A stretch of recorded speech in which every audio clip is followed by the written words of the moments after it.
दूसरी जंग अजीम की खूनखारियां जारी थीं और जर्मन हिटलर अपनी कौम ब्लू आइड जर्मन को सबसे अजीम कौम समझता था, जबकि सबसे कमतर कौम यहूदियों को वो समझकर मार देता था। और इस मारामारी में एक निकोलस विंटन शख्स था जो यहूदियों को बचाने का बेड़ा उठाता है। ये जिस जिस इंसान को यहूदी को बचाता था वो अपनी एक स्क्रैच बुक में नाम, पता और सारी जितनी भी उसको अवेलेबल डेटा होता है उसका लिख लेता है। फिर हिटलर भी अपने अंजाम को पहुंच जाता है और जंग भी ख़त्म हो जाती है।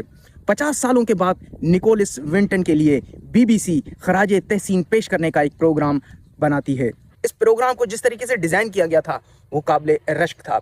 होता यूं है कि एक औरत मेज़बान स्टेज पे बैठकर जितने भी इस इंसान ने 600 से ज़ायद यहूदियों को बचाया था उनके नाम और इस निकोलस विंटन के जितने भी कारनामे होते हैं और फ़ज़ाइल होते हैं वो हाल में बैठे हुए इंसानों को बताती हैं, जबकि इस हाल में खुद निकोलस विंटन भी बैठा होता है। मेज़बान निकोलस विंटन की बुक में से एक औरत का, एक लड़की का नाम बताती है और उसके बाद निकोलस विंटन को कहती है कि सर, आपके साथ जो औरत बैठी हुई है ये वही मासूम बच्ची है जिसको आपने बचाया था।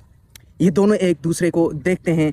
औरत निकोलस को शुक्राने की अंदाज में देखती है और उसका थैंक यू अदा करती है, जबकि निकोलस भी देखकर उस औरत को खुश हो जाता है। उसके बाद मदर ऑफ ऑल सीन पेश किया जाता है। BBC की मेज़बान ने अनाउंस किया कि इस हाल में जितने भी ऐसे लोग हैं जिसको निकोलस विंटन ने बचाया था वो एक एक करके खड़े हो जाएं। देखते ही देखते पूरा हाल खड़ा हो जाता है।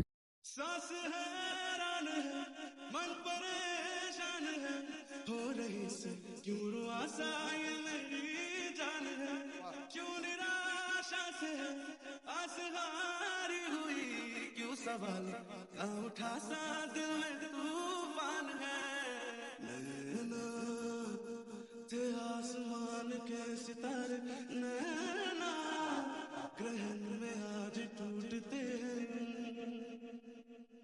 नैना कभी जो धूप सेकते थे, नैना ठहर के छाँव ढूंढते हैं, जुदा हुए।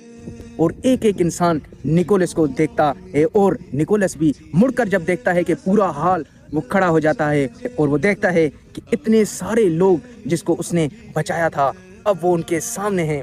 ये मंजर इंसानियत के लिए और ख़ुद मेरे लिए रुला देने वाला था। मैं देखकर हैरान हो गया और इंसानियत का ये रंग देखकर मैं आज भी इस सीन को भुला नहीं पाता। आप देख सकते हैं निकोलस और उनके बचाए हुए लोग जब बड़े हो जाते हैं किस तरीके से उनके एहसासात सामने आते हैं। निकोलस भी खुद को और अपने एहसासात को और अपने आंसुओं को